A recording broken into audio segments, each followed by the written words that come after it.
Alright, afternoon guys. I am not at my house right now. This is actually recording at my stepfather's house because I originally wanted to kind of do a voltage drop slash the 4 tests you can do for a starting system to kind of point you in a direction if you only have a DVOM with you.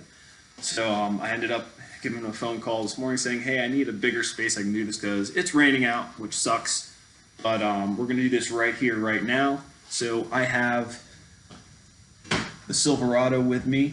It just needed a battery last week, so we should be good that way. But first thing we're going to do is we're going to try doing, let's say all you got is your handy dandy snap-on meter. So let's say this is all you have to work with. You don't have any other fancy equipment. Well, here's the first thing we're going to do.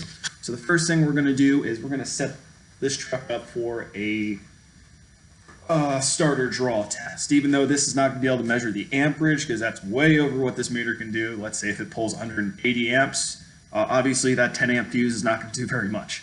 So we already know though that the battery voltage can't drop below 9.6. So that's at least one test we can do. So we know we have a known good battery, and we know that we shouldn't drop below 9.6 voltage wise. So here's the first thing we got to do. I got to look in the fuse block. So on a lot of vehicles, they're going to give you sort of like a makeshift guide as far as what fuses are what and what relays are what inside the fuse box itself. With some Fords and things like that, they just give you numbers. You actually have to go to service information or service manuals to find out what those fuses go to and what they're for and what circuits they affect.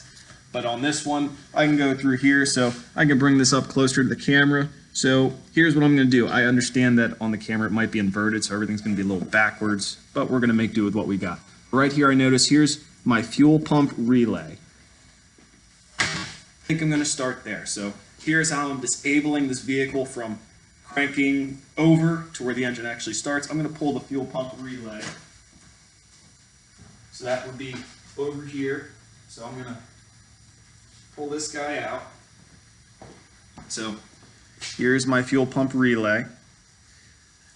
Now, there it is.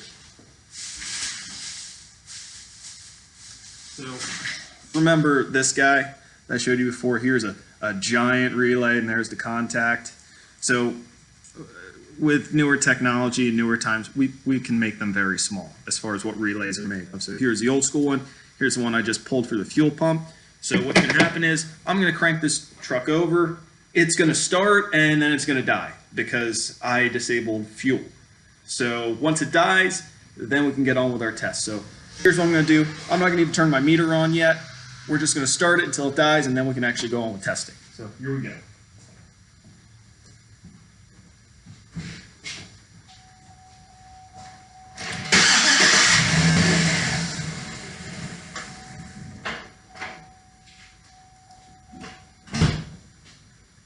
It dead. All right, so now we can actually go on with our starting, because now we disabled fuels. I mean, the injectors might try to fire, but usually when they don't see a signal from the fuel pump, they won't.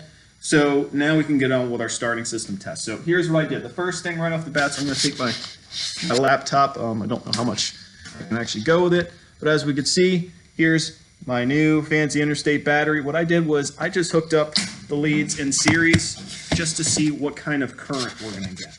So when I'm talking about the current, I'm talking about voltage. So obviously we don't have an amp clamp here or anything like that to work with, but we know for a fact that this battery should not drop below 9.6 while I'm cranking the battery. So I probably won't be able to see this, but you guys will, and it's going to be inverted, so the number's going to be backwards. So here we go. I'm going to go on to DC volts. So what you're seeing on your side is that's actually 12.42. So you got to kind of read it backwards just because the camera's inverted. But 12.2, as long as you see that this doesn't drop below 9 on this side, what would be 9 and what would be 6, we should be good to go. So I'm going to go ahead. I'm going to crank the truck over. It's just going to crank, crank, crank, crank. This should not drop below 9.6. Will I know it does? No. You guys are going to have to figure that out. You're going to have to watch the meter. So here we go. We're going to crank it, see if it drops below 9.6.